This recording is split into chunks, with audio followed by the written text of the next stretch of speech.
Perkongsian saya pada kali ini adalah berkenaan 4 persamaan yang terdapat pada diri mereka yang sukses.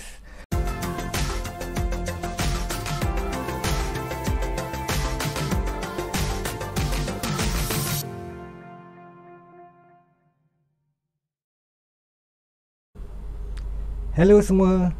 Assalamualaikum warahmatullahi wabarakatuh. Salam sejahtera dan salam ceria. Saya Arwan bin Aziz, merupakan seorang speaker ataupun penceramah dan juga seorang penulis.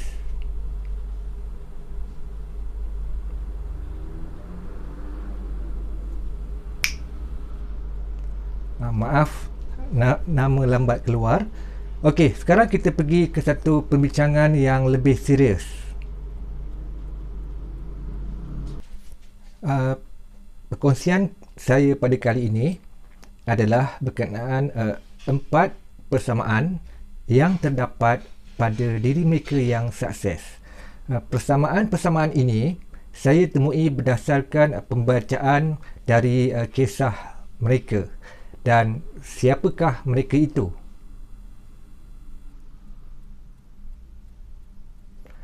Semoga perkongsian ini nanti dapat kita bersama-sama, termasuk juga diri saya, untuk kita jadikan satu pengajaran ataupun pembelajaran untuk menjadi seseorang yang lebih baik ataupun boleh juga lebih sukses di masa hadapan. Dan perkara ini saya melihat tidak kira anda bekerja makan gaji ataupun bekerja sendiri, memang tak ada masalah. Jadi siapakah mereka? Mungkin ada yang telah tahu latar belakang mereka berdasarkan pembacaan ataupun seminar-seminar yang telah dihadiri, dan mungkin juga ada yang belum tahu. Jadi individu-individu yang saya kategorikan ini adalah mereka yang telah sukses dalam konteks kerjayanya, dan mereka adalah pertama, saudara Muhammad Azlan Al-Amin, iaitu seorang usahawan dalam sektor hartanah. Dan yang kedua adalah saudara Muhammad Syukur Ibrahim, seorang insan yang sangat istimewa dan telah mengusahakan, dan sekarang ini pun telah mengusahakan perniagaan kapet. Dan yang terakhir adalah pasangan suami isteri, iaitu saudara Rafi dan Puan Felina. Mereka merupakan usahawan dalam produk kecantikan, pakaian dan makanan kesihatan untuk kanak-kanak. Persoalan yang penting di sini, adakah terdapat persamaan antara ketiga mereka itu yang boleh kita jadikan sebagai panduan? Dan jawapannya adalah ya. Kalau kita pergi lebih dalam lagi, saya percaya akan dapat lebih daripada 4 persamaan. Cuma dalam perkongsian ini saya akan sharekan saja 4 persamaan yang terdapat di antara mereka.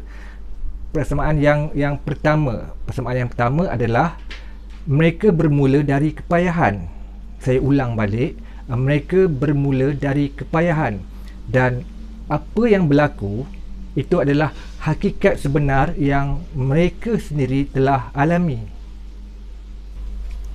Kalau kita lihat saudara Muhammad Azlan, kisah beliau diceritakan semenjak beliau dari kecil lagi.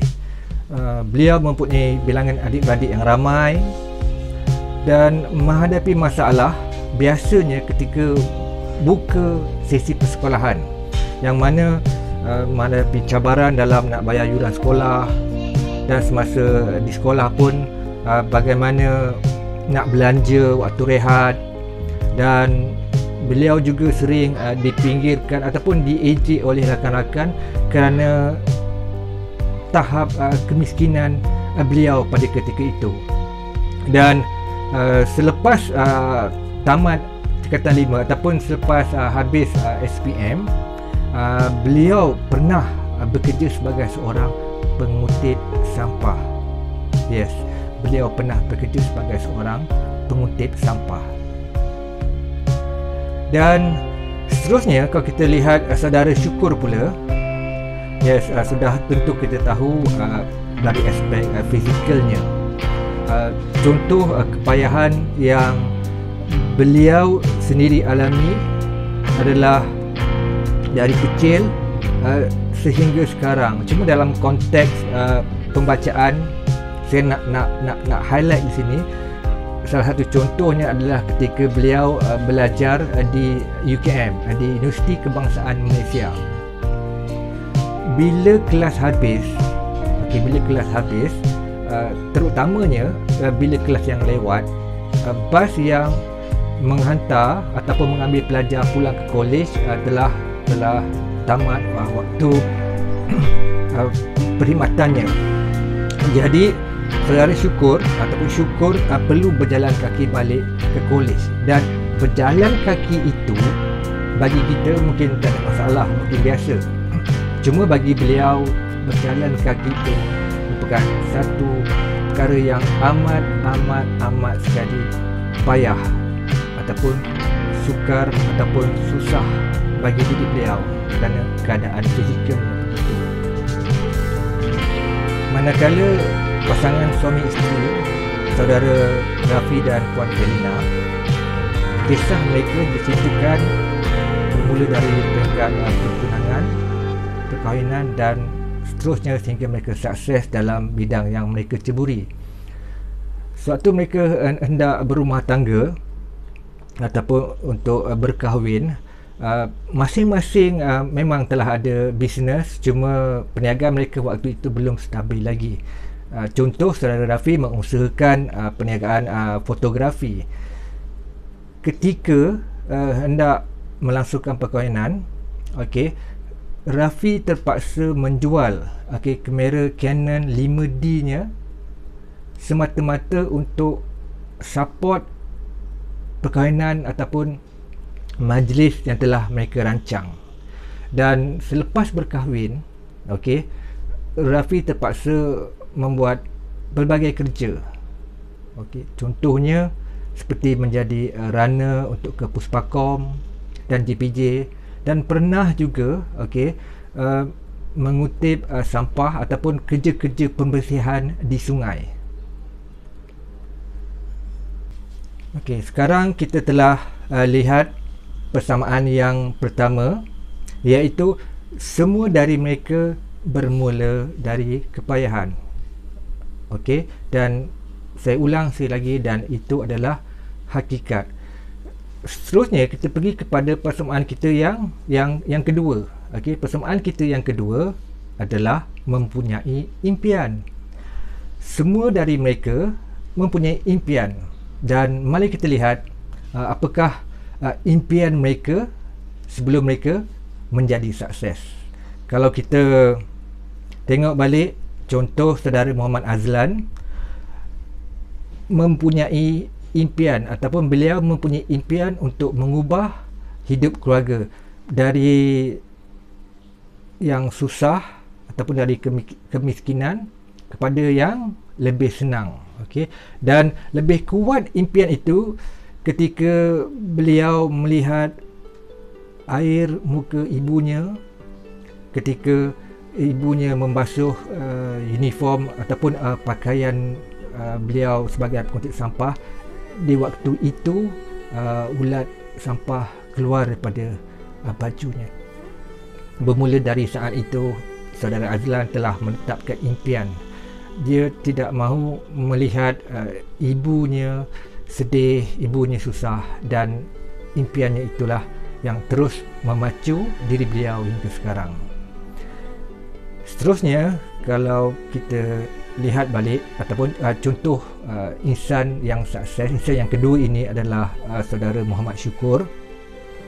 Beliau sememangnya telah memasang impian yang besar, dan impian beliau adalah untuk menjadi seorang jutawan. Beliau telah menetapkan impian ini ketika beliau di tahun akhir pengajian di UKM.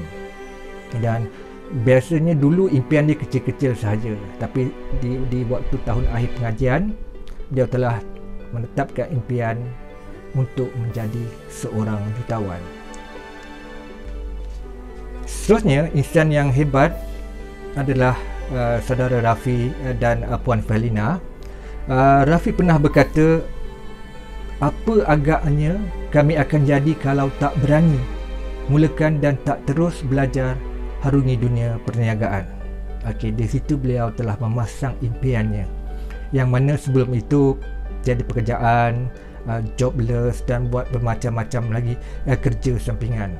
Dan saya tertarik juga, iaitu kalau tak berani mulakan dan tak terus belajar harungi dunia perniagaan, bagaimana beliau ataupun pasangan tersebut untuk menjadi sukses sehingga sekarang. Persamaan yang ketiga, yang ketiga pula adalah bulatkan hati. Apa dia? Iaitu bulatkan hati. Maksudnya mereka nekat ataupun menetapkan hati itu bersungguh-sungguh. Untuk apa? Untuk apa?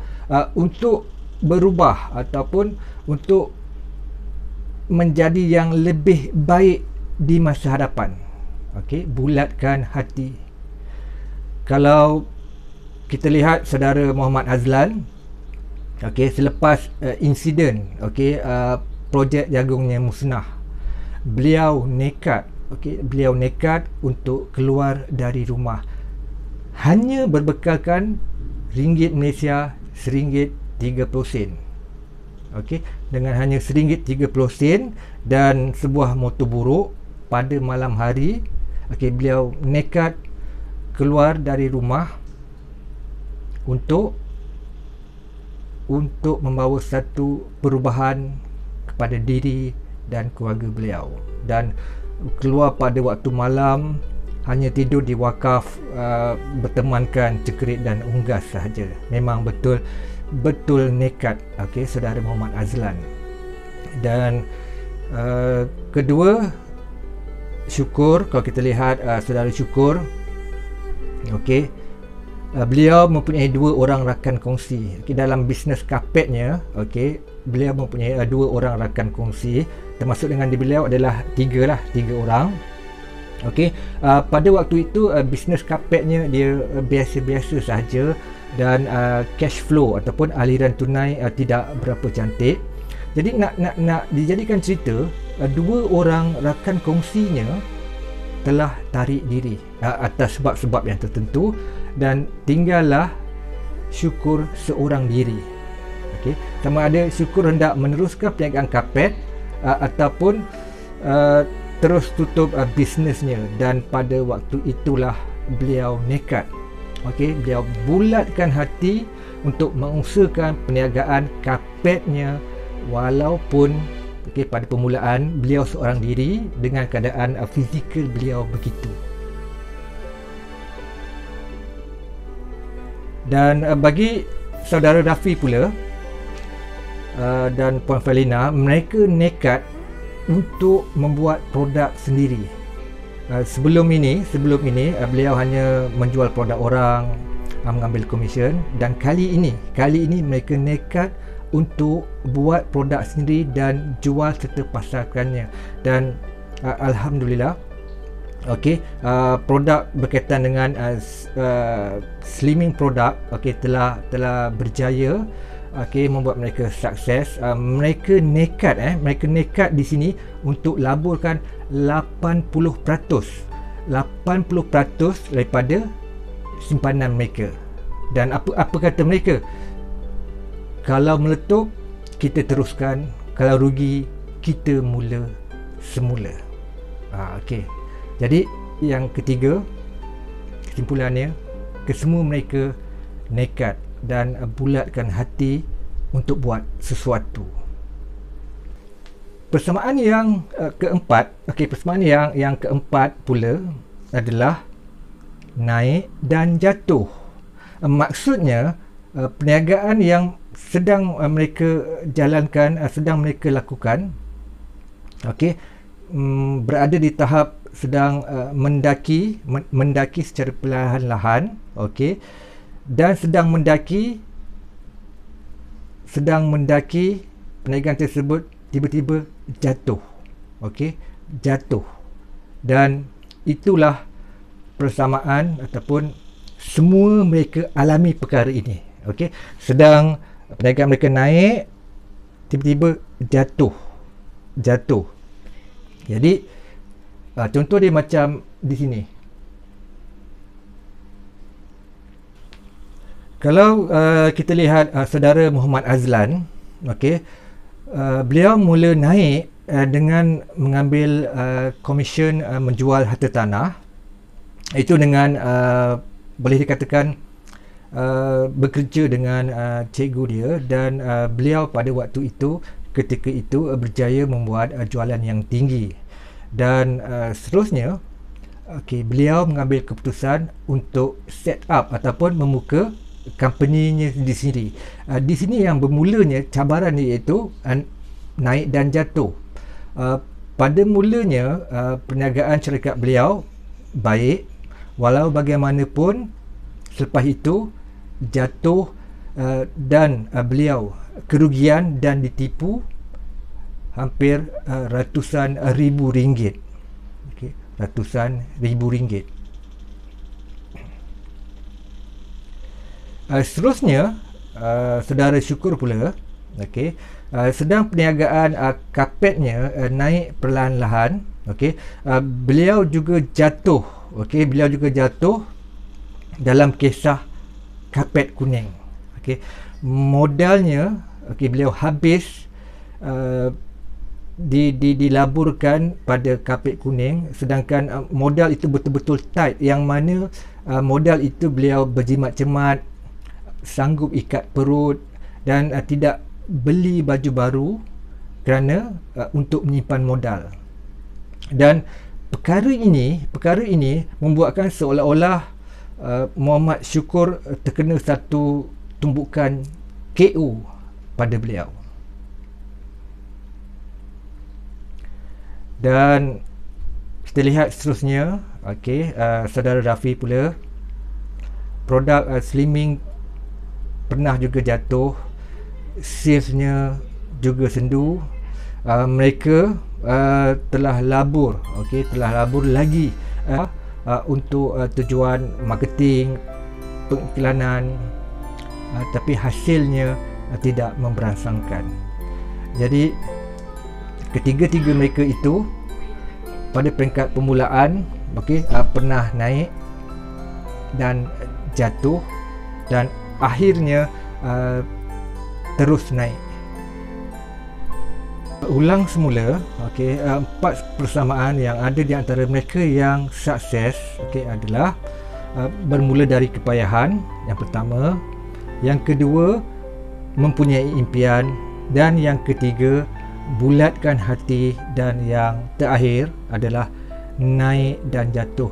Dan kita lihat balik diri kita, sama ada kita bekerja makan gaji ataupun bisnes, okey, perkara itu ataupun 4 persamaan itu boleh kita jadikan contoh agar kita terinspirasi dari kisah mereka. Dan kalau kita nak katakan mungkin sekarang kita menghadapi saat sukar, mereka telah lalui sebelum itu, dan bukan seorang tetapi 3 orang telah laluinya. Okey, dan alhamdulillah sekarang ini mereka terus kembangkan perniagaan mereka, terus membina nama, dan insya-Allah mereka akan terus kekal sukses nanti. So, yang banyak saya akan kupas daripada buku ataupun lebih kepada bicara buku, dan boleh kita jadikan panduan untuk kita mantapkan diri kita. Dan bila sebut kita itu termasuk juga saya. Dan sekian, terima kasih kerana menonton video ini.